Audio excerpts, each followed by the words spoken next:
Welcome, thank you for coming. The purpose of the session today is to look at the process that we use for quality assurance, to get your feedback on it, to get your contribution towards it.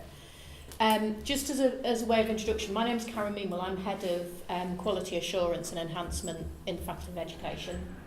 And I'm Aileen Tom. I'm an Associate Lecturer at the University. Thank you. So, first of all, what I want to do is just show a few slides about the purpose behind the document. To put it in context, we are, I think, the second biggest ITT provider in the country. And typically we train round about 500-600 secondary trainees a year on PGCE programmes across 17 different subject areas. And typically in any one year, we've got around about 1,400 primary trainees training with us.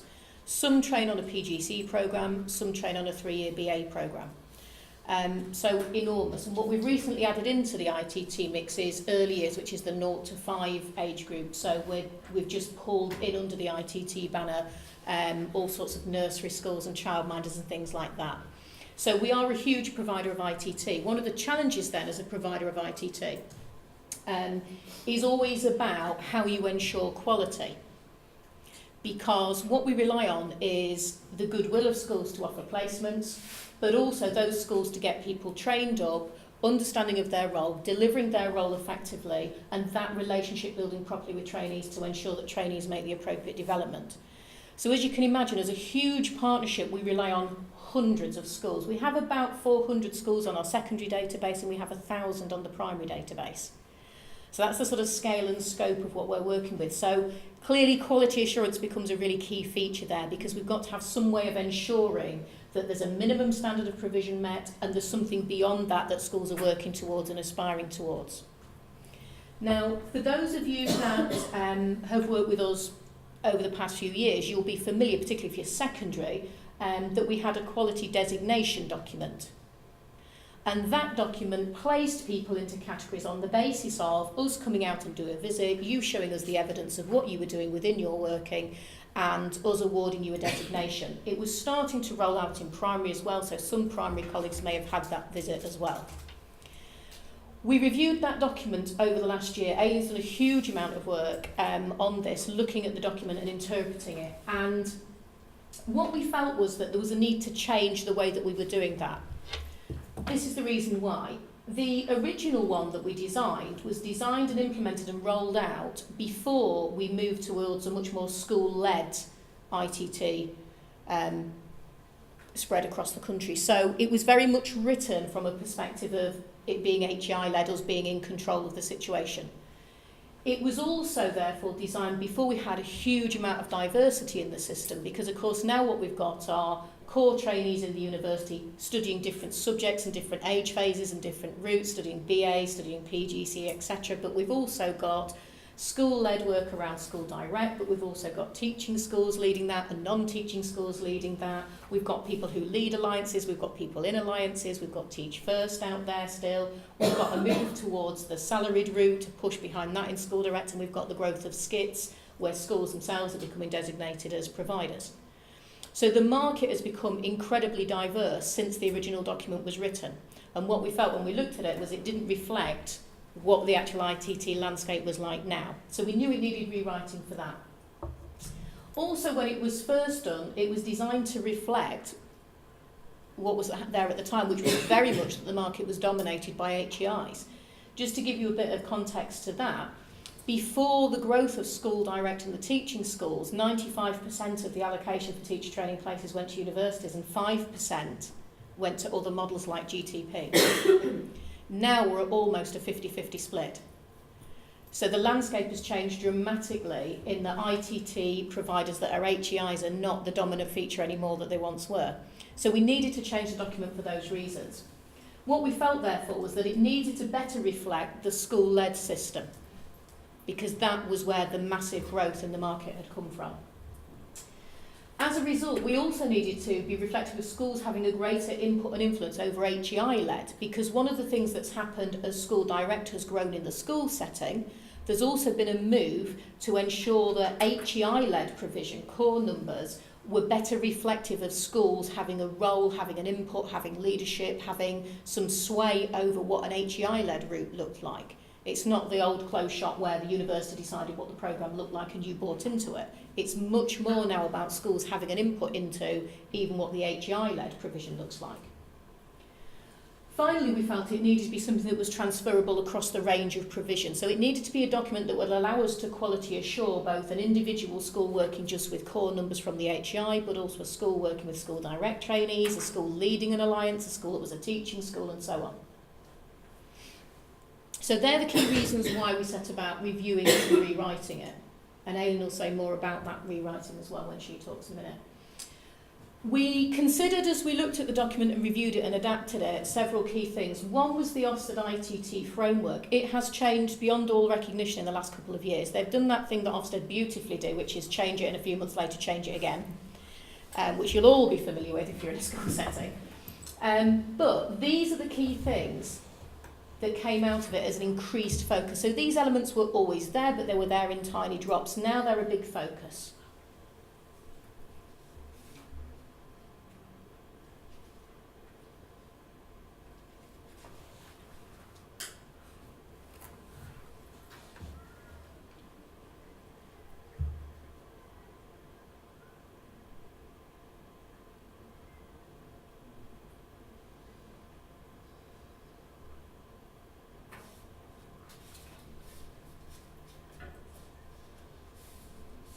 So these are the key changes. Now, this is the ITT framework, because just as you as schools will be Ofsted inspected, we're inspected as a provider of ITT. In a similar way, often what happens is when the school framework changes, the HEI framework changes. So we've moved to short notice inspections, and we've moved to one that's not as prescriptive about teaching style, but very focused on pupil progress and that kind of thing.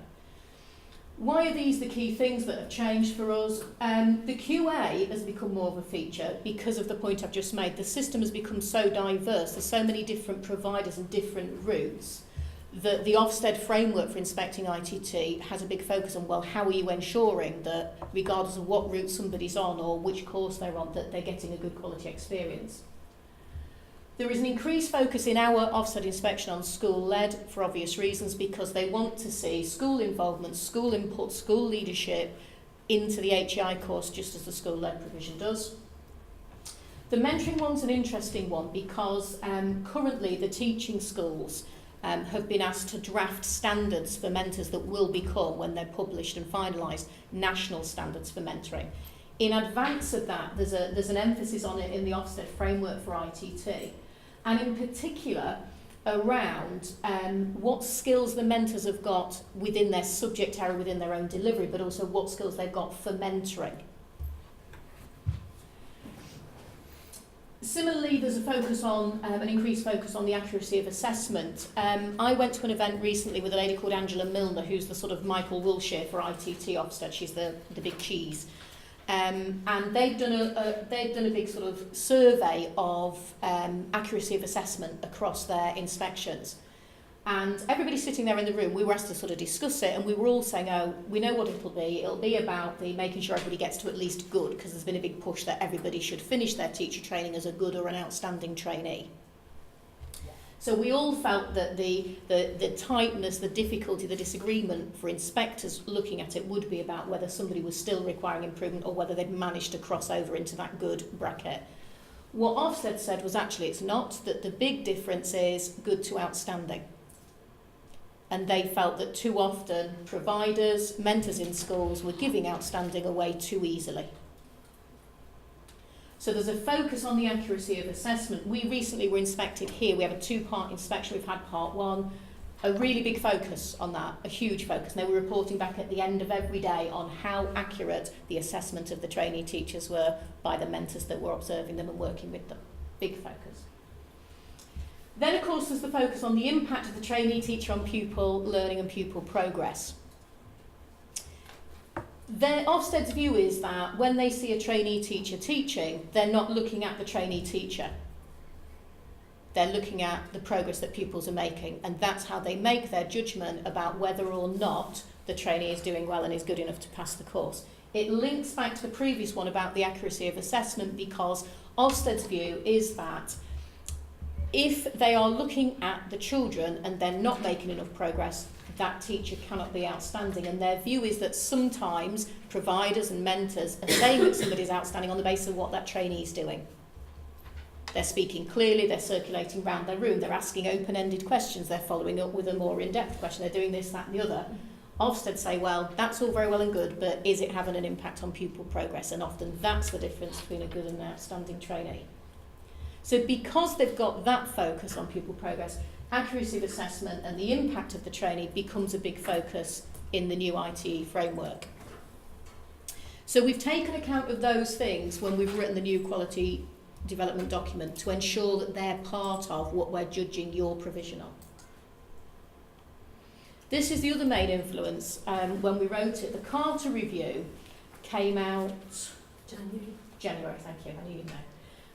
Came out in January. The Carter Review was a government-directed review to review and look into ITE and to look into where the best practice sat.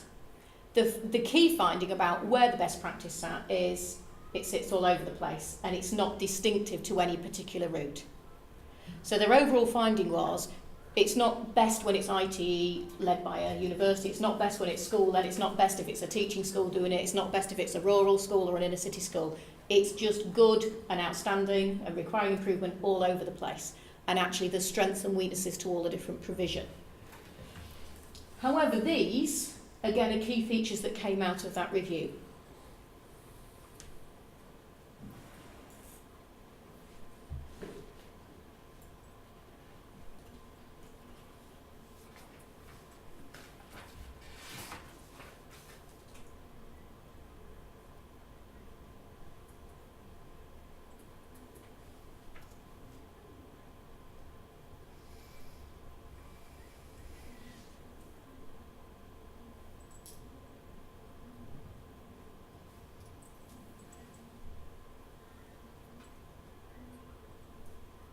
There were links in terms of how we select mentors and whether they're good in their role as subject specialists or phase specialists, but also as mentors. Again, there's a focus on this good and outstanding and understanding the difference between the two and what it takes to become outstanding as opposed to being good.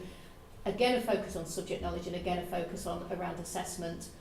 The final one's an interesting one, and that's been addressed in the framework for inspections for HEIs and for other providers by a two-part inspection. I said before we'd have the first part of our inspection. In the first part, they look at trainee teachers. They'll be back in the autumn term to look at those trainee teachers as NQTs. And that's about kind of proving the pudding. You know, did these people that look good as trainees actually cut it at the chalk face once that additional support was withdrawn and they were standing on their own 2 feet as NQTs? So this is the other document that we took a lot of notice of and wrote in to the new designation document. That's the bit that you might want to choose. Okay, that's fine. Well, what I'm planning to do in this part of the workshop is actually to look in a bit more detail at the document itself and to sort of talk through the way in which it's structured and how it will actually operate. So hopefully everyone has got access to one of these. It's exactly the same in terms of the structure across both primary and secondary and in terms of the criterion that we're going to use when we come out to discuss this in schools. So first of all, a little bit about the structure of it. If you look inside at the first page, you will see that it is in 3 categories. Now, with the former document, there were also 3 categories, but the first of those was the associate school, and Karen, I think, will be able to say perhaps a bit more about that, but essentially, associate partnership schools were those schools that were only used very occasionally. Yeah, well, when we had the original document, we had an associate partnership school category, which was the kind of lowest end category. When we ran it out in secondary, at the end of year 2, we'd done a lot of schools, and when we looked, typically, other than the odd exception, typically the schools that were sitting in the associate category were those who we only used very, very occasionally. Schools that were often much further flung than a school we would normally use, or schools who didn't typically work with us but had agreed to take a trainee who we were really struggling to get placed. So they weren't what we would think of as people who were playing a full and active role in the partnership because they were kind of temporarily with us. Okay, so what we've done is we've removed that category now, and we've got a separate process for those schools. We'll go out to those schools and have a one-off visit and sort of checklist that the trainee entitlement is being met. So what we've got now are these three categories: partnership school, a new category of advanced partnership school, and then you'll see there's a heavy double line separating the leading partnership school. And we see these as three quite different, quite separate categories. And it's the expectation that the majority of schools will be partnership schools where you are delivering high quality initial teacher training which fulfills all of the requirements of the trainee entitlement. The advanced partnership school, a new category, and this was very much to recognise what Karen was talking about, the development of a more school-led system, where some schools have taken on additional roles and additional responsibilities, and in some cases have increased the focus of the work that they do in initial teacher training. So this is really where schools are delivering above and beyond what our expectation would be, and it's to recognise the work that they are doing, but within their own schools. And the difference between that and the leading partnership category is that in that category, and you'll see this when you look at the descriptors, we're really looking at those schools that are taking on something of a system leadership role. In other words, what those schools are doing is they are working with other clusters of schools, it might be an alliance of schools, a hub of schools, and what they are doing is they are working with those schools to develop their own capacity and capability in ITT. So it's very much about sharing your expertise beyond your own immediate school. So those might be the sorts of schools Karen's talked about, who might be leading school direct alliances, for example, but not necessarily, that's not exclusively what they will be doing. So that's the aim of these three categories, and you can see that there are descriptors within those. Now the other point about structure is on the old document there were 8 criterion that schools were assessed, if you like, against. We've reduced those to 5, and the 5 criterion that have been developed are very much in response to things like the Ofsted framework, but also the Carter review as well. So if we look at what Carter says about mentors, just give you a few minutes to read that through.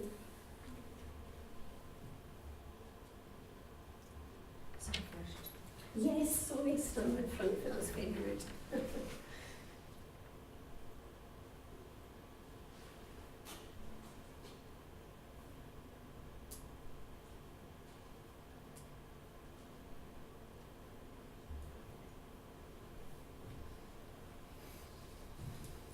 And I think that first point that's made by Carter is particularly important. There is a huge emphasis on trainees in school working with good and outstanding practitioners. But you'll know, and I know from my own experience in school, sometimes those outstanding practitioners are not terribly good at working with novice teachers, beginning teachers, trainees. So, you have to really think about the qualities and skills that you want. It's not just about being an outstanding teacher. It's about having those necessary skills where you can have that effective professional dialogue with a starting teacher about how to progress them as they work through the standards. So being able to explain your practice, I think, is absolutely critical. Okay, so as you can see, quite a number of descriptors around the quality of mentoring. And I think one particular focus in this document that wasn't there in the previous document is the role of you as professional mentors in quality assuring the training which is taking place in school, so that you have a good knowledge of your mentors, you know what their strengths are, you know what their areas for development are, and you have strategies in place to support those mentors where that's required. Well, if we move on, if you look at the third of the criterion that we've developed, and you'll find that on page 5 of the document. Might be a slightly different number for primary colleagues. Should be page 5. And this is about the accuracy of assessment. Now, this is the only criterion for which we do not have different descriptors according to the category of school, because you're either assessing accurately or you're not. So it's not that you're doing it better if you happen to be a leadership school. The only difference in the leadership school is that you might actually be sharing that expertise in how you assess. So a number of descriptors there. There shouldn't be anything, I hope, that jumps out as not being current practice and what you would expect.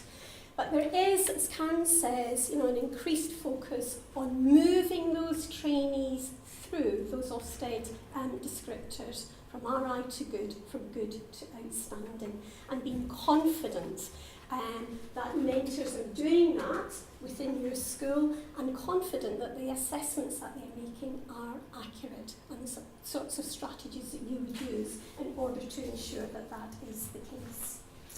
Okay, the fourth category, or fourth criterion I should say, you'll find on page 6. This is engagement in current initiatives and professional development. Now clearly it's vitally important that you do have mentors in school who are keeping up to date in terms of their own subject knowledge, that they are current with the information that they are giving to trainees. And let's face it, that's more important than ever with all of the changes that we have to the curriculum, which are going to be taking place, or being implemented, I should say, over the next couple of years. So we want people who are engaged in their own professional development. And something else that Karen said was, it's not just about their own subject knowledge, but also their own mentoring skills. So are they having their training refreshed? Have they shadowed other mentors? Are they, some of them may in fact be undertaking coaching courses, or they may be undertaking mentoring accreditation. So that's what you're looking for. And you can see that that develops as you go through the 3 categories of school. And then the final one is wider engagement with the ITE partnership. So many of you, I'm sure, will be involved in subject committees, subject groupings within the university. You may be involved in some research. You may be involved in partnership committees as well.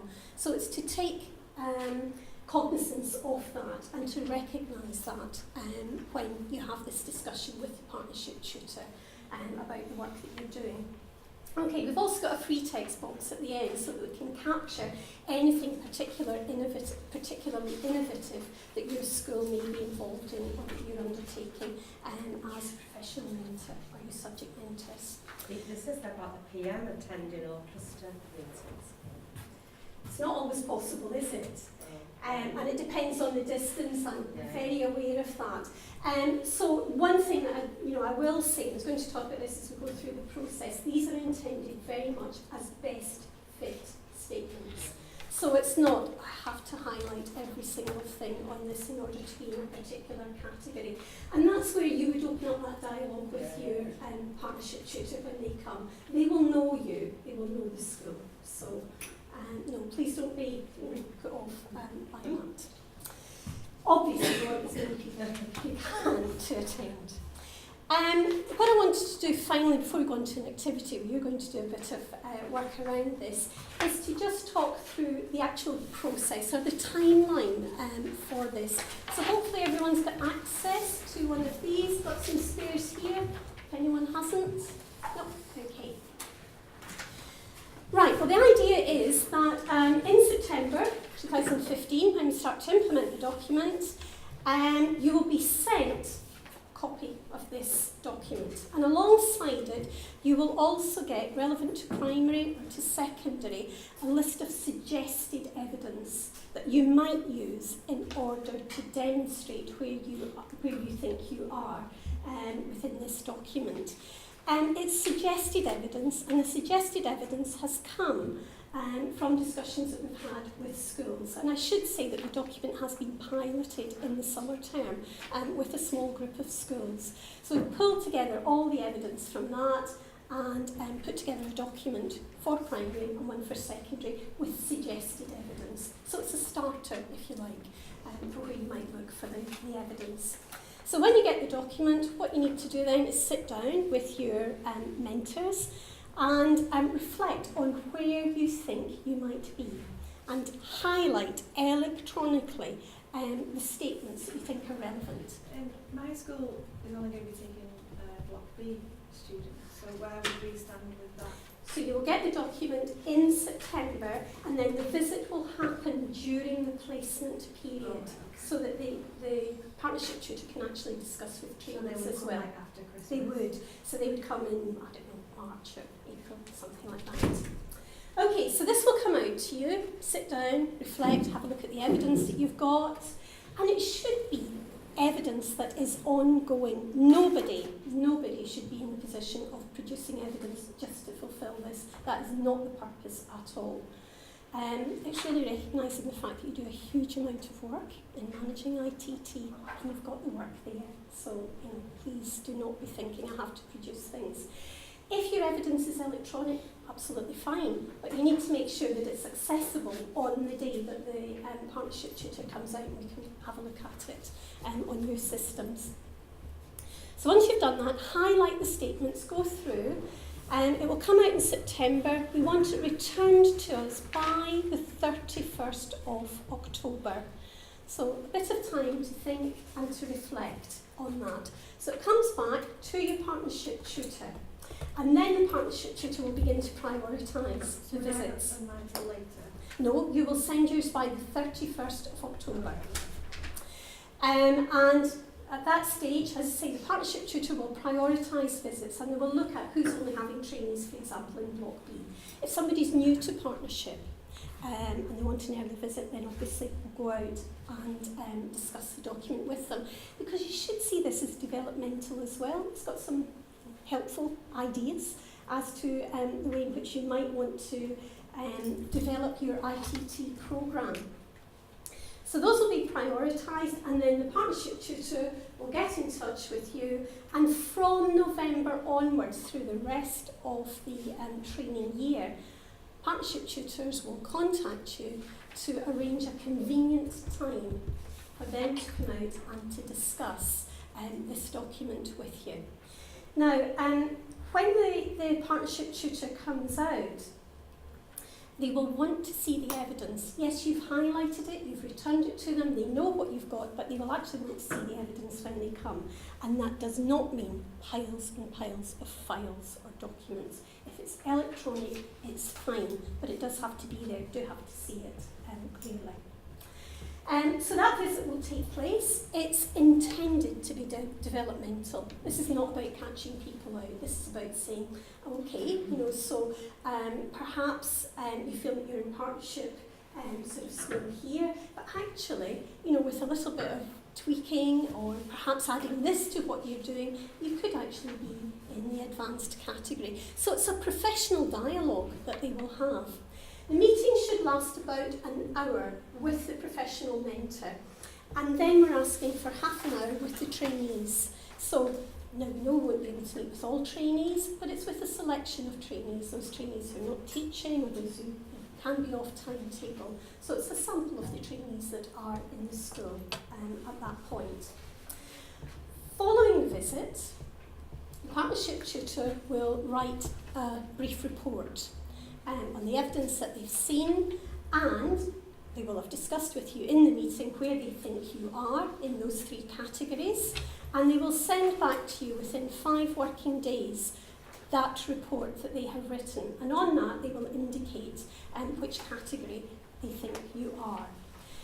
Now you have got 5 working days once you receive that to respond to the tutor. So if you think there's an inaccuracy there or something has been omitted, then get back. If, as sometimes has happened when I've done visits, people have said, oh, do you know, I thought about this afterwards and I should have shown it to you in the meeting, can I just raise the fact that we also do this? And as long as you've got the evidence for it, which can be sent and seen, then that's fine. Those are the sorts of issues you should raise. If, on the other hand, you're perfectly happy, everything is as was discussed, then that's fine, and we will take that as a final copy. Now, the partnership tutors have a number of partnership meetings, is it that they're called? Partnership meetings, and those are going to be used, about 4 or 5 over the course of the year, and those will be used to moderate across the piece. and to make sure that the partnership tutors, are using a standardised approach in making those decisions. So you'll know what your pre-moderated sort of category is, and then you will be informed of the final outcome. And for those schools that are in the advanced or leading partnership, certificates, I think, are going to be sent to them, probably at various stages throughout the year. So that's a sort of quick walkthrough of the process. Are there any immediate questions before we go into the next part? On your table you've got some blank paper and you've all got a copy of the designation document. What we want to do is get your thoughts and ideas against a series of questions. Now, there are 3 key categories that we'd like you to kind of have a look at. There's the mentor training, there's the accuracy of assessment, and there's the school-based training. They're the 3 areas we particularly like. So I'm wondering if I could do a bit of shuffling, and could I ask you two to join with these, and could I ask your 2 tables to join up? And we've got some primary colleagues. No. So at least you're both in the same group then. Yeah, that's the one. So, what we'd like you to do is, as a starting point, these are the 3 key categories. So just have a quick look at the questions that we're wanting you to kind of respond to and consider, and then what we'll do is we'll take some feedback from you. Under mentor training, we're particularly interested in how professional mentors quality assure the work of their subject mentors. We've had quite variable evidence and feedback on that when we've done visits for this in the past. How do you know the strengths and weaknesses of your mentors? What procedure is it that you're using for that? Strategies that you would use for supporting them, and how you'd identify mentors who are skilled in explaining their own practice. Because actually that's an interesting one. If somebody hasn't yet mentored, how are you identifying that they're suitable for it and have those skills? That one's quite critical because that's much more of a focus now in terms of them having skills for mentoring and not just being a good teacher of their subject area. Accuracy of assessment, as we've said, is a big feature of everything that we're doing now. So what evidence feeds into making that accurate assessment? We've given some of that in the document itself. We've given some examples of kind of standard documents that we would use, but what process sits behind that? How do you know that your subject mentors are assessing progress accurately? What are you doing about that? How would you support a new mentor to assess accurately? How are you bringing them into the fold and ensuring they're doing things to the same standard as others? School-based training then would be, how do you ensure that your professional issues programme is relevant and addresses current issues? How do you maintain its relevance? How do you evaluate it? And how do you know the impact of that programme on trainees? It's a conversation Linda and I had at a meeting in relation to her quality development document about how did she know after that training that it had had an impact in their own future practice. Yeah, and it's kind of around that thing about having coherence between the professional practice which is delivered in the university, professional issues which you deliver in school, and what you actually see in the lesson observations. Is it having an impact? So you've done something on behaviour management, but actually can you see them using those strategies in the classroom? So it's that kind of thing that I think we're trying to kind of unpick. Essentially what we'd like from this bit of the session is that we give you one of these categories to work on. If you finish that when you answer all the questions, then pick a different category and have another look. We'll take feedback at the end. What we'd like to do is take that feedback in off you. So if somebody scribes in legible handwriting, that would be great. Because the document is in its kind of very final draft stage. It's been piloted, it was written with us, by us with the schools input. The schools have piloted it, the schools have come up with the evidence base that we'll be suggesting sits alongside it. The final stage now is for people like yourselves to have a look at it, to look at answering some of these questions, and for that to feed back in to give us a final draft. So if we join together here, could you take the first one, the mentor training one, table at the back with the majority of people, and could you look at the accuracy of assessment, and could people here look at the school-based training as a starting point? What we were going to do always ask for a bit sort of verbal feedback from each group, but we are under strict instructions to send you out room 1 o'clock to the Spanish Steps, where there's going to be something put on, and then there's lunch, so you want to be at the front of the queue for lunch. So can I thank you for the contribution that you have made, and thank you for your time.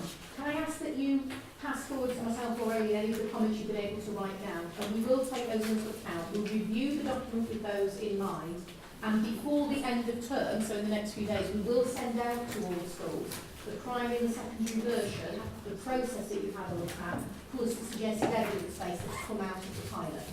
At that point, come back to us with anything else. It will be launched as of September, but we want you to have an advance copy and have a look at it. Thank you very much. Thank you. Thank you.